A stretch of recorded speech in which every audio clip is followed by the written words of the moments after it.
Well, spend any time in the virtual worlds and you would know that there are dozens of newsletters and blogs and what have you, reporting on what people are doing in the virtual world, or this virtual world, or that virtual world, and what the medical profession or the business world or the arts are all doing.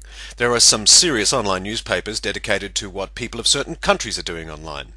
But now, Metaverse TV, in partnership with My Metaverse, have launched an online magazine that is about reporting the news across all the virtual worlds. It's a slightly new approach to print media online. And to tell us about it, please welcome Editor-in-Chief of the Metaverse-Tribune, Runeswan Ceawlin.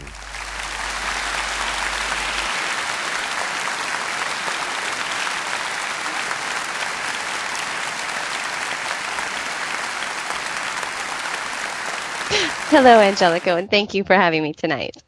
You're very welcome. And gee, you've been busy lately. You've just launched your new news magazine. Tell us all about it. Oh, absolutely. I would love to tell you about it. It's the Metaverse-Tribune, and our goal is to report the news and entertainment and what is happening among all of the virtual worlds that we can cover. And of course, that's the point, isn't it? It's not just one virtual world. You're reporting all of the virtual worlds, right? That is correct. The Second Life is just one of the many worlds within the metaverse that we take time to cover the news, entertainment, fashion, and whatever else might interest the residents. Tell me something, does the average reader of these magazines, these zines, do they usually just live in the one virtual world, or do people belong to several virtual worlds, do you find? There's a large part of the population out there that has been in several of the virtual worlds, especially those people that have been in the metaverse for 10 to 12 years now, traveling through the different gaming environments and social network environments that are out there. So many times they've been in at least one or two and sometimes four or five. Speaking for myself, for instance, I mean, I'm a resident in Second Life and Caneva and Open Life Grid and Entropia, and they're all so radically different. And there's such different things going on. So I suppose to have one news magazine that covers all of the news in the virtual worlds makes me feel like I'm sitting in some sort of a virtual departure lounge at an airport. You know, I'm catching up with the news from everywhere. Absolutely. I mean, that's part of what we want to do. We want to cater to those people that are in the different worlds, or those that are interested about the other worlds. You know, for myself, I've been in many of the gaming worlds, such as World of Warcraft and EverQuest.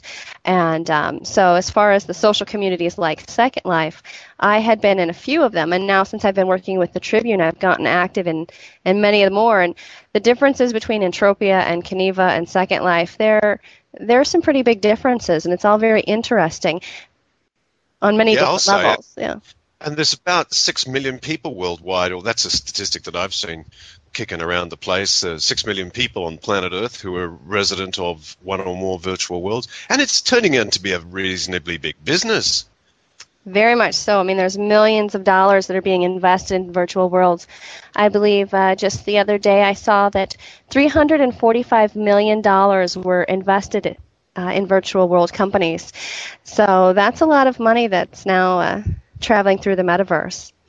Yeah, my goodness, 345 million US dollars, people. We're not talking lindens or any other kind of virtual world currency. That's enormous. Okay, so how do people find the Metaverse-Tribune? Well, they can just go to the URL, which is www.metaverse-tribune.com. And is it just reporters, or can anybody contribute? Like, do you have a blog site or something? We have a few different angles that we cover from the Tribune. We cover some traditional news styles where we have reporters and correspondents from these different and virtual environments.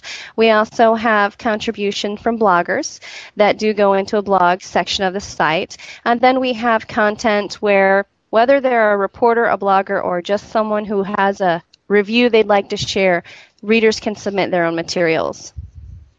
Excellent. So there you go. It's www.metaverse-tribune.com. And thank you very much to our guest, Runeswan Ceawlin. Thank you very much for coming in. Thank you for having me.